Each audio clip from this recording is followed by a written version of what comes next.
Welcome to Enter the Paraverse. I'm psychic medium Kimmy Angelique, and today I have an awesome guest, my friend Meredith Whitney, and she is a pet communicator. And so we're going to go a little deep into what a pet communicator is, but also how they're very useful. Hopefully you all love animals, and if you don't, stop watching my show. I'm just kidding. If you're an animal lover, whether you have a pet or not, believe it or not, animals do go out of their way to kind of communicate with us. We just may not know it. And so she's going to help us kind of decipher some of the ways that animals or your pets can communicate with us, and how she can help you have a better relationship with your animals and pets, and what she does as a pet communicator. So first of all, welcome to the show. Thank you very much for being here with us, Meredith. Thank you, Kimmy. Thank you for having me on. It's always a pleasure.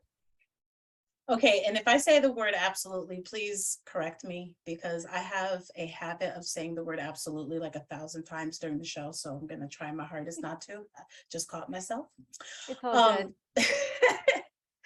So animals, let's start off. Animals are so special, whether you have a pet or you're just in the park watching the squirrels, my favorite, or deers, and they do have a way of either giving us messages or either communicating with us, especially our pets. Sometimes they will share how they're feeling.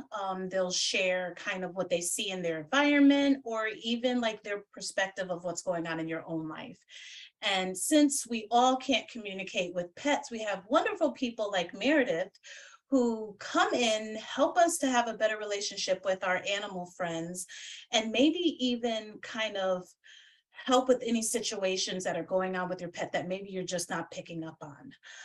And this goes a little deeper than just going to the vet and finding out that your pet is sick, but you know, there are messages that your pet wants to relay to you, loving messages. Sometimes, you know, they don't like the food you're giving them, or whatever the case may be. Maybe, you know, you're ignoring them. There's all these wonderful and helpful messages that they give us, but we all may not have the ability to communicate with them.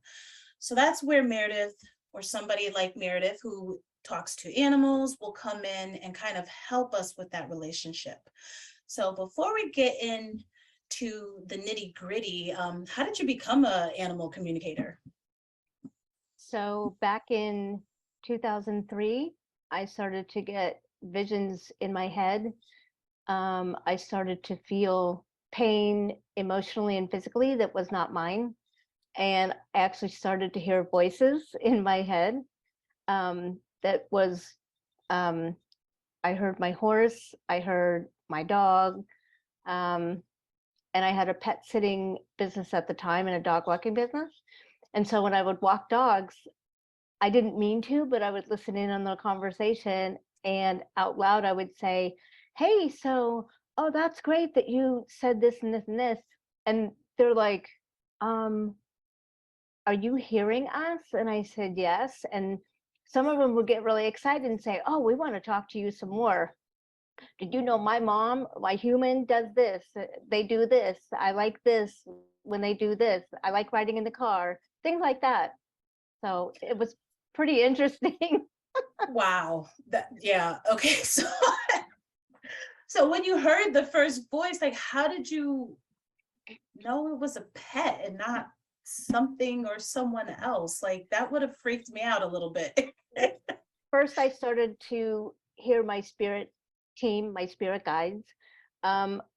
Actually, the first vision that I had was probably when I was 13 from my horse Shorty. I rode hunter jumpers and go to horse shows, and that was probably the first time that, you know, I started having visions, but I didn't hear them. I couldn't feel them, and I didn't know what to do with it, so I would dismiss it, like, oh yeah, whatever, and because I didn't know what to do with it. And Yeah. It didn't really come out until I was much older, like, you know, my late 30s, early I'd say 40s. we don't have to tell ages on here if you don't Oh, want to, you know how us females, we don't like to give our age. I'm not giving my age, just so you know. Um, yeah, it's funny you say that. So, little side note, I hear this often from we'll call them expert psychic mediums, that usually, I mean, you might start off when you're young and you might have these experiences, but you don't really come into your full psychic abilities until you're in your 30s. Have you heard that? yes, I have. And I was a little upset. Like, I heard like around 35, that's when everything is going to change. And I'm like, oh shit, I just kind of gave my age away. And I was like, I gotta wait until I'm 35. That sucks. Like, I don't want to wait until I'm 35. I want this shit now. And let's just say that they were right.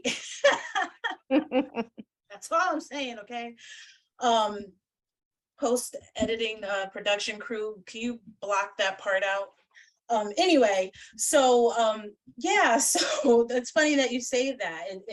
I think from what I've heard is that the more experiences you have in life, the easier your abilities become. So Yeah. now this is a different type of ability because you're communicating with animals. So that must have been very interesting, because how does one in your profession validate the information that you're getting? So the information I get from animals, the validation usually comes from their human. Also, the validation also comes from spirit. So when I first started hearing voices and talking back to these voices, I kind of had to figure out whether it was male or female. Like I was in school with my spirit team. Like they're like, okay, um, let's let's go. It's another day, and it was like school. I would sit there all day and listen to them and Wow. do what they said. In fact, in 2003, they're like, well, you're going to be doing this professionally, and we want you to, design a website, because we do know that you've been a graphic designer for most of your, you know, life. And so I'm like, okay, I'll design a website. But it took me probably another, I don't know, 8 years to start a website. Wow. Yeah, I that didn't that become seems to be. professional until 2007, 2008. I'm So sure you had a lot of conversations, or your spirit guides had a lot of conversations with you between every the 8 day, year. I've been there. every day, all I've day been in long. there. How many times are you going to sign up for another class? You got to go out there and do it. And you can like Yeah. literally feel your spirit team like rolling their eyes at you. Like, they just rolled their eyes at me yesterday. And I'm like, I know you're doing it. I can see you. Stop doing it. Stop talking crap about me behind my back. Okay. Yeah. Okay. So, so are you able to communicate with animals that have passed away? Yes. So I'm also a Awesome. medium. So I connect with pets on the other side, humans on the other side. In fact, sometimes I feel like it's Grand Central Station. So I have to tell everybody to get out of my Take a number. bedroom, take a number. Come back later when I'm up. Yeah. So that's interesting. And obviously, those who have pets, it's extremely helpful if they can contact somebody like you to help with communication, with behavioral issues. But there are so many people out there who have pets that have passed away. Mm. And if you're a pet person, or you know somebody who's a pet person, you know that their animals are sometimes closer to them than humans that have passed away. And so Mhm. I personally have actually had pets come through, and the unconditional love that they come through with is so amazing. But even more so, the specific characteristics, their personality actually comes through in the readings, and it's so funny, not funny, haha, but it's just amazing how I can describe their personality, what type of animal they were they feisty or were they more laid back, were they like a huge lap dog, who wanted to be a lap dog, or like these type of things, what kind of toys did they play with. And they're so detailed, but majority of the time their message is, please let my human know that I love them and that I'm so grateful for what they did Yeah. for me, and how that, you know what I mean? It's so amazing. um would you say, well, let's ask this question, in your business, what percentage would you say of your clients come to you for pet communication with their pets who are alive versus those who have passed away? Mm, it's probably like 70-30. For Yeah, pet communication or those who pet passed away? communication. Pet Yeah. communication, that's good. I almost said awesome. Um, so, okay, so give us a typical reading of the pet communication type of readings. Like, what do people come to you and want to know? Most of the time, they want to know if their pet is happy, what they like, what they don't like.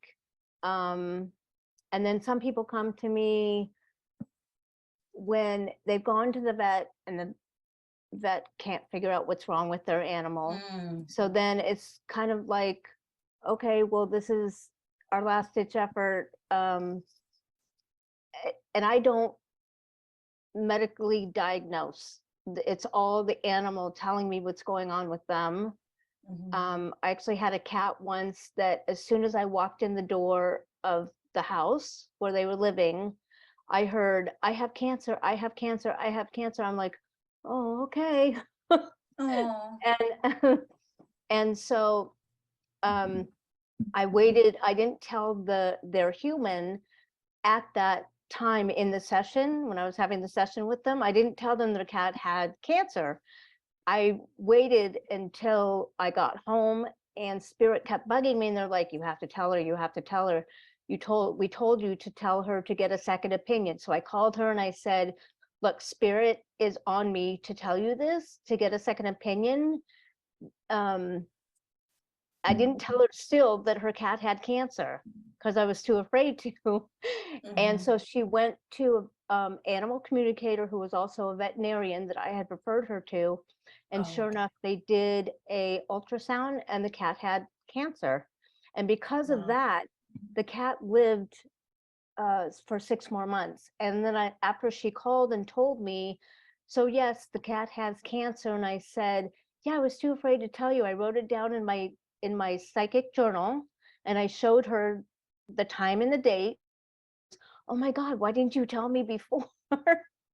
I'm like, well, That's very hard. So yeah, it is hard. you bring up a good point, because obviously pets, I mean, we spend so much money on them because we love them, Mhm. and we will spend, whatever we have to make sure that they're okay.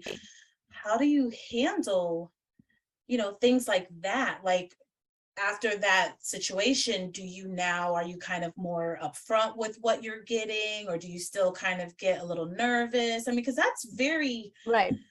like you said, you don't diagnose, but at the You same have to time, use this, spirit is telling you, you know what I mean? So that's very hard. you have this, like, I have to ask spirit 2 or 3 times, should I tell her? Should I tell the human this? You know, I don't just blurt it out. Um, Mhm, very careful because um, I have integrity and I don't want to hurt people.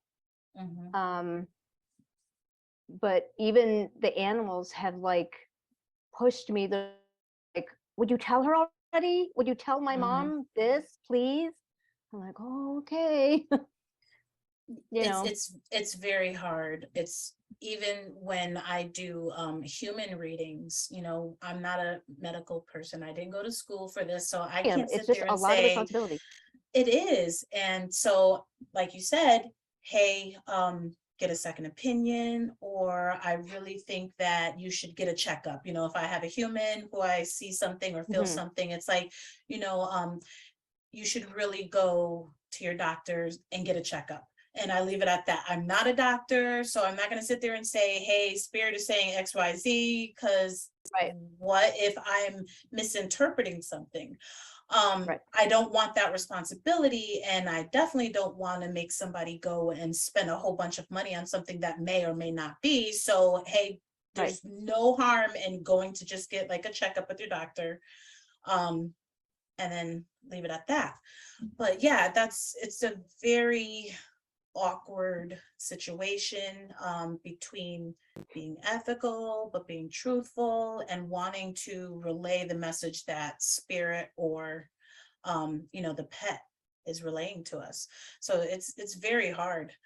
um so I have some questions for you, some questions that I know you probably get from pet parents.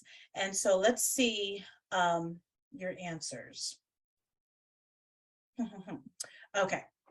So what are some of the signs that animals who have passed over will send to their pet parents?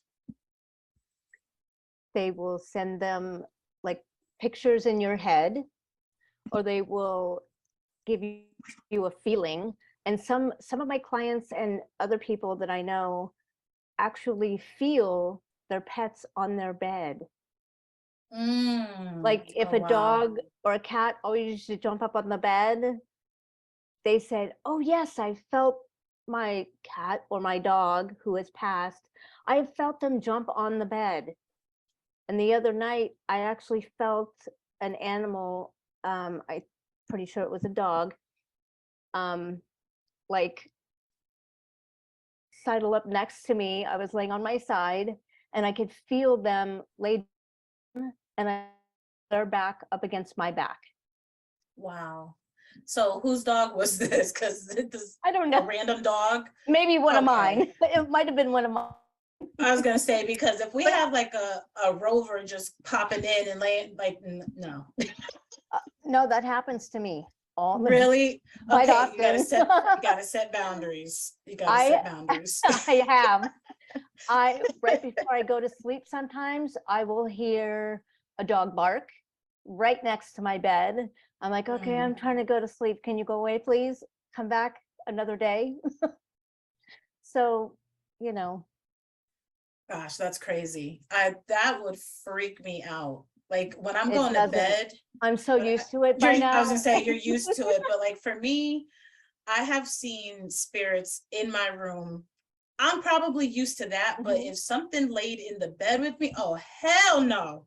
Hell no. But Uh-uh. I feel that it's an It's an animal. animal. And That's okay. if I pay attention and I start asking questions, then I get, but most of the time I'm too tired. I'm like, can you But just let see, me go that's to what I'm sleep? saying. That's what I'm saying. Like I'm trying to go to sleep.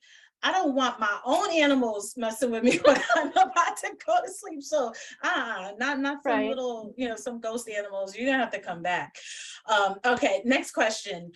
Why, and I know this is a big one with people, why do some pets show aggression towards specific humans, even when those humans are loving towards that animal? You froze. Actually, you froze, but Oh, that's okay. okay. I'm going to ask the question again. Don't worry about it. Okay, ask it Okay. again. All right. Why do some animals show aggression to humans that are loving towards the animal? Because they've had a past that they've either been neglected, abused. There's just something in their past history that they are afraid of. Most aggression in dogs is fear. It's fear based. Okay, so what if you have two humans in the house and it's a specific human that they're showing this aggression to, even though that human, same thing, even though the Is this human. your house? No, no, no, no. I'm Oh, telling you, these are questions that people, these oh, are, these are questions that people out there want to know. And so let's say you have, like, husband, wife, or whatever, and mhm. the dog shows aggression towards one of them, even though it's a loving relationship. Like, why do they choose to be aggressive towards one and not the other? Again, it's because, let's say it's a male and a female in the house, human. Mhm. Usually, if there's aggression towards the male, that dog has been abused by a male or uh, teased by a male.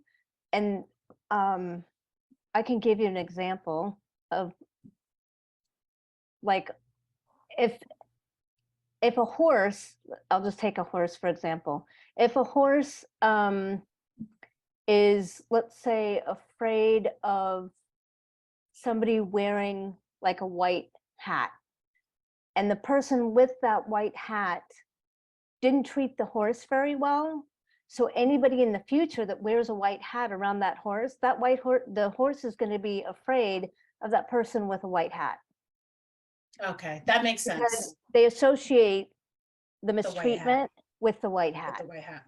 Okay, so I know there's going to be some people out there that says, but what if we're the first, well, that's not technically true. I mean, I was gonna say, what if we're the first humans that had, the animal, and they weren't a rescue or something like that? I mean, it would have to have been some mistreatment as a puppy, and I would hope the hell that that didn't happen. But I mean, could it be something else?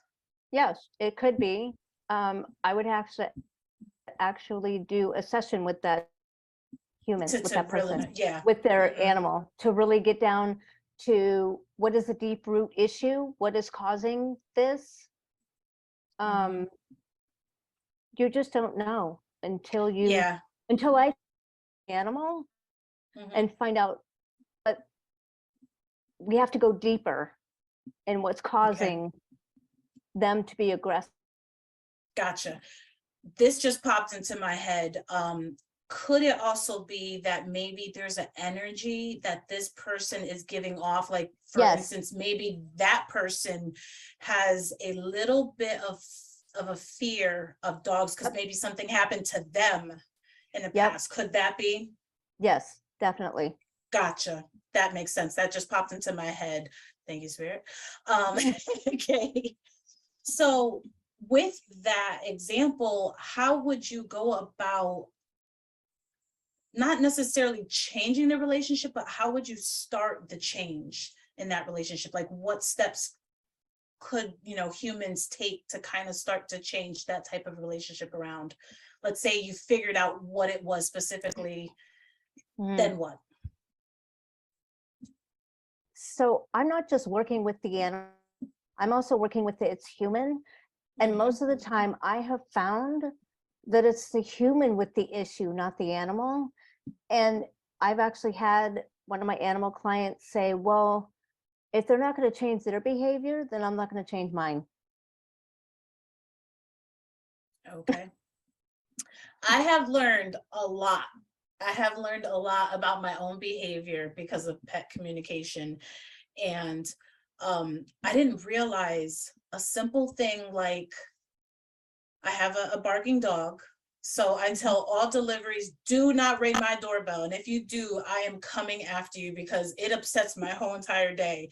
Okay, like, she scares the crap out of me, my dog, when she starts barking. But even when I hear like the mailman, or I hear a neighbor's car or something, or like someone's dropping off a package and you can hear them on the stairs, Mhm. my heart starts racing because I'm like, oh, please don't let her hear them. Because, like, I have bionic hearing. I can hear things and smell things like down the road. So I'm like, oh my God, I hope she didn't hear that, and starts barking. But I didn't realize that I'm giving off this You're energy. giving off this I'm anxious giving off energy. I'm giving off the energy to bark because I'm saying, please don't bark, but she doesn't hear the don't, she hears bark, Exactly. They're bark. telling And you, so I'm yes. telling her to bark. And I didn't realize I was doing that. So now I'm still a work in progress, but I'm trying my hardest to like not get nervous. But I have to say, she has scared the bejesus out of me because I work from home a lot. So I'm home and it's quiet, and then all of a sudden, and I'm like, fuck, what the hell? So, so like now I have freaking PTSD. So I'm like, She probably has PTSD too.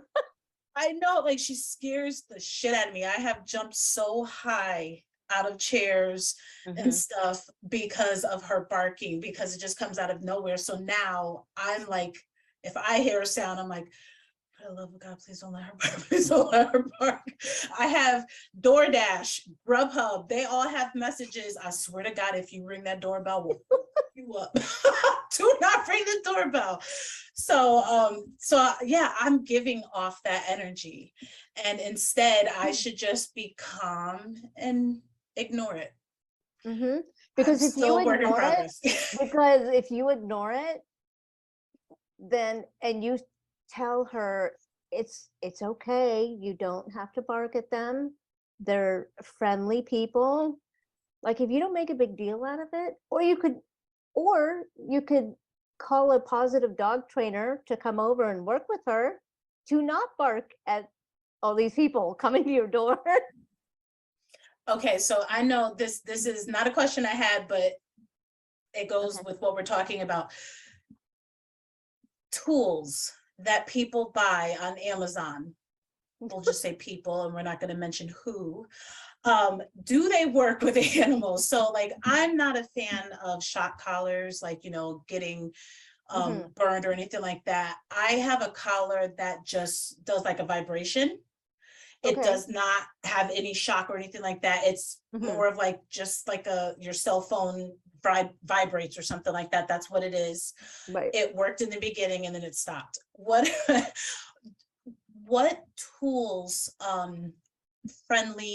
pet friendly tools would you suggest for behavioral issues? And if you hear the crying puppy in the background, that's from my house. I'm hearing I can't hear sounds it. like You can howling. hear it, I cannot hear it. Tools to use for like dog training. Now I know you're not a dog trainer, but I mean, like, I am as far not. as like things that maybe pets have told you would work, even if it's not an actual device, maybe even just a good practice. Essential oils, like lavender to stay calm, Bach flower essence. I've never had a dog tell me to use a prong collar or e-collar, the electric collar. And it's also how they are used. Like when people ride horses and the horse is ridden with a bit in its mouth, there are people out there that yank on the horse's mouth constantly. Or there's other people that have very gentle hands. So it's how you use the tool. Like even an e-collar or a prong collar, they're not my favorite to use, but they are, it's how they are used. I've seen people jerk on their dogs with the prong collar on, and their dog yelps. And that's not necessary. I learned that very, very early on, because years ago, you would just see dogs with collars and you would have the leash on the collar. But it's like, I had a Samoyed. So those dogs are very strong and they are heavy. And so you have to like hold your ground because they will drag you down the street. And so you're doing that so that they don't run away, because even as puppies, they're huge. And you hear this like, and I was like, oh my God. And from that point on, like that, I learned very early on, that's when I was like, no, I don't, why do we have, why do we have collars? It can damage the So trachea. I went online and they were like, no, get a harness, and the harness will pull the Yes. arms back. And that, I mean, that was many years ago. From that point on, I was like, I will never, I don't even, if I get a collar, it's just for like as a Mhm. necklace. I do not put any leash or anything like that on there. I'm like, why did we ever think that that was okay? Like you've got something around someone's neck and you're yanking, like, why the hell was that okay? Anyway, Yeah. that's my little rant. So yeah, so Harnesses on dogs are much better to use on dogs that pull, because there are harnesses out there now that have a front clip on the chest, and it really does help um, for dogs who pull. yeah. Yes, I was going to say that word, but I'm not going to say it. I know you saw I was going to say it, but I'm not. Anyway, okay. So, you said essential oils. I like that. So with essential oils, would it be something that you actually put on the dog, or would it be more of like just having the scent around, or cat You can, or any okay, animal? cats are more sensitive to essential oils, so do your research on Google which essential oils not to use with cats. You Don't use never, anything with citrus. yeah, That I know. or That I know. pine. You don't want to put essential oils on cats because they are highly sensitive to them, and it can make them sick, very sick. You can diffuse essential oils, or if you put them on a horse or a dog, you put it on a dog, you put them on the bottom of their paws, and you dilute it with either jojoba oil or coconut oil. Same thing with horses. You do not want to put just straight essential oil on your animals. That's my opinion. Well, I actually, last week, I was putting some essential oils on my hands and I was doing meditation. And then like a week later, it said, do not put on skin. I was like, oh shit. See, that's why you have to read the fine print. I was like, oh, great. Lovely. So I would probably suggest like maybe like a what are those little steam thingies, and just kind of have it in the room. The Would oil you suggest diffuser, that? yeah. Okay, that's what I thought. See, I don't know. Yeah, so yeah, okay.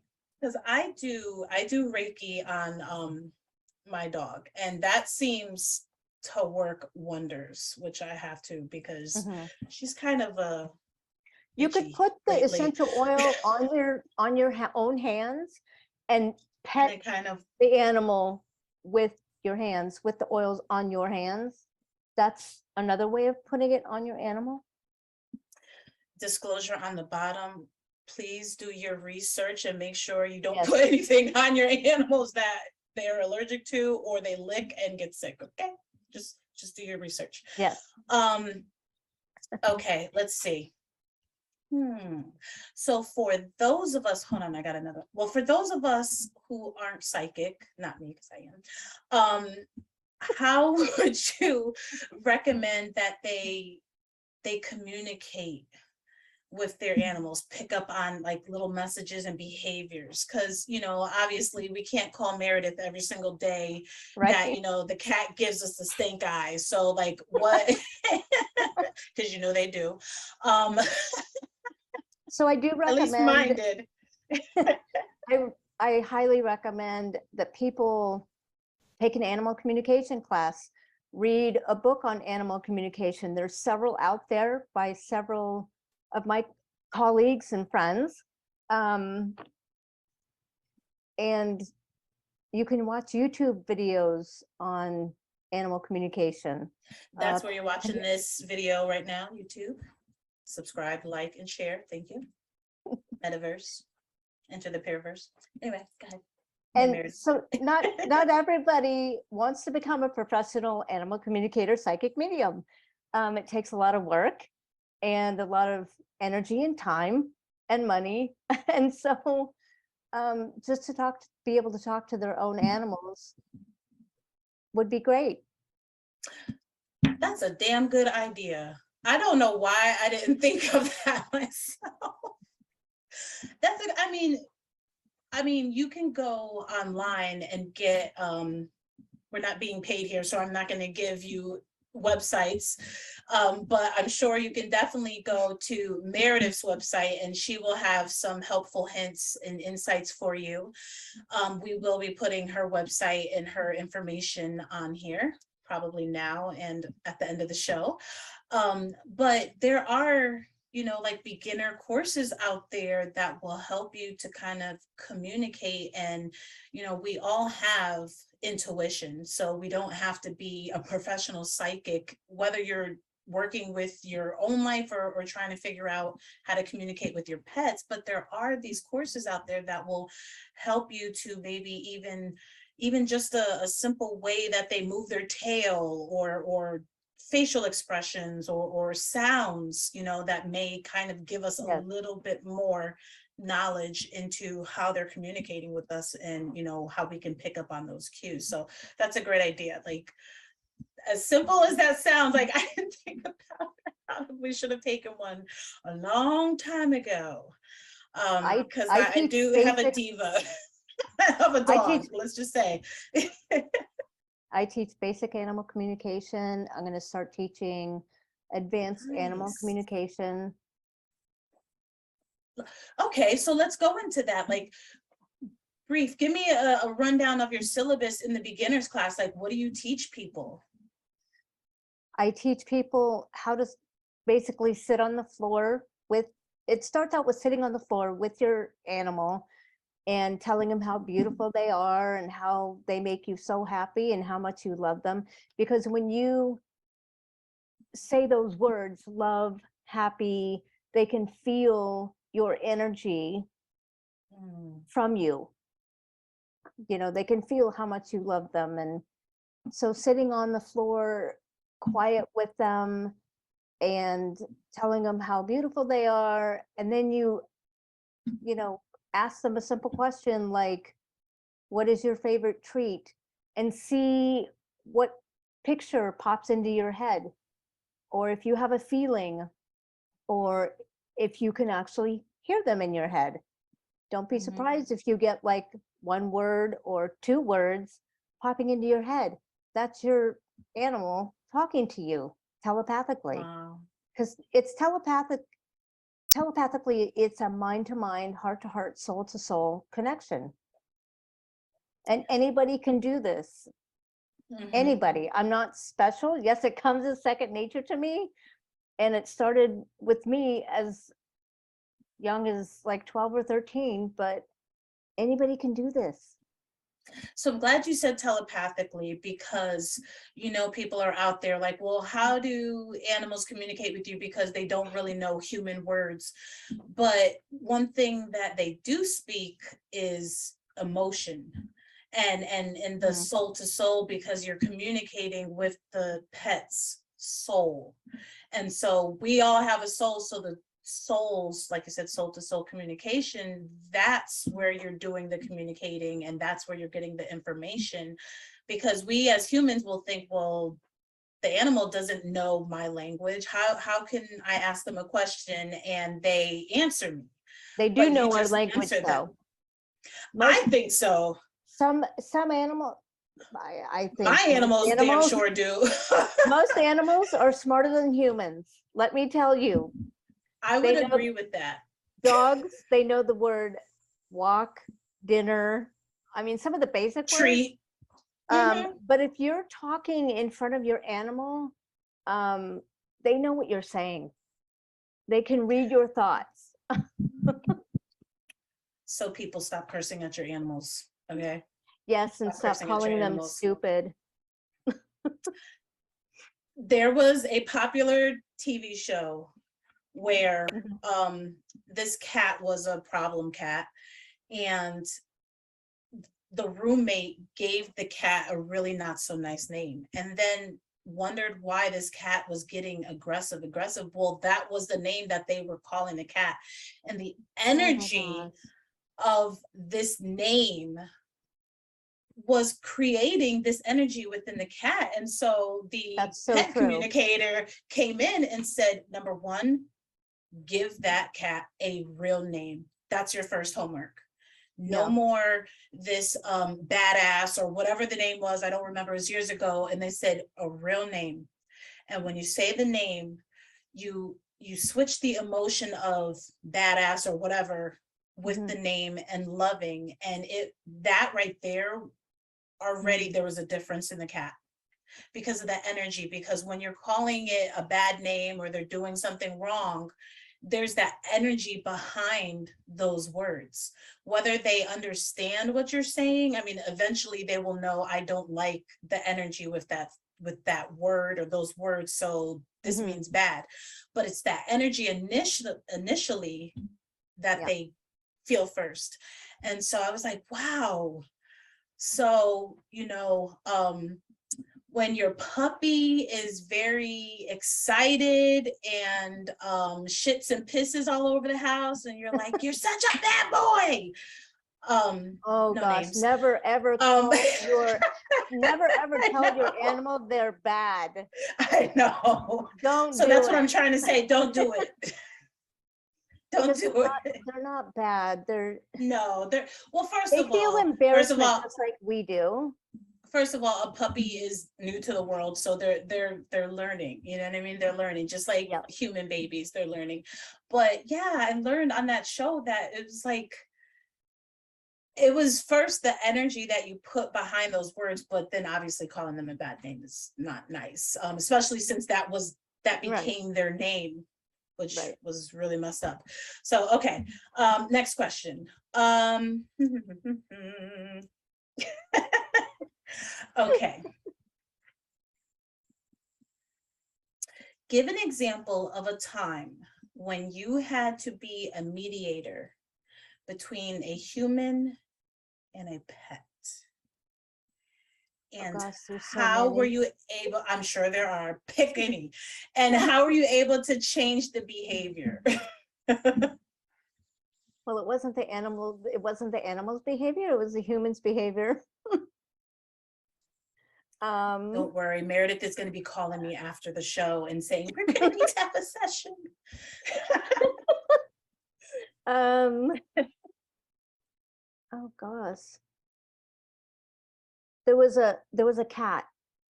There always is. I was doing mini sessions at this pet store, and this woman and her husband walked in with this very beautiful Persian cat. I swear to God, I knew you were going to say Persian. I knew it.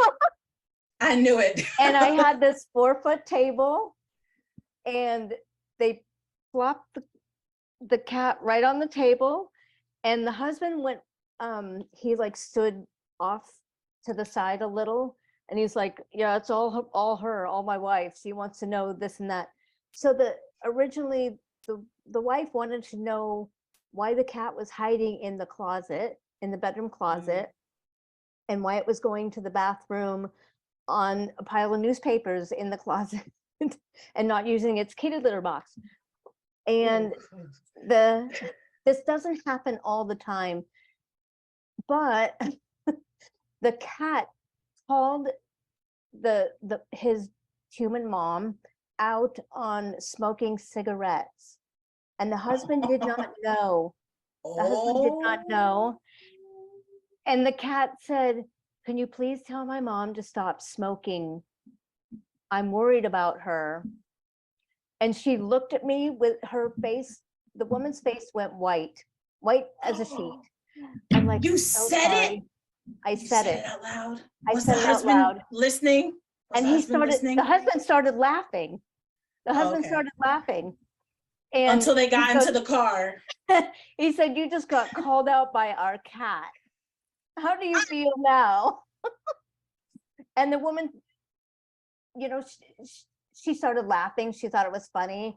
She goes, the cat's right. I do need to, it was only a couple cigarettes a day, but I said, your cat is worried about you. That husband knew. How do you not know if someone smokes in the house? Come on now. Well, she wasn't smoking in the house. She was like smoking. It was just on her. Okay, gotcha. It was on her. She smoked other places.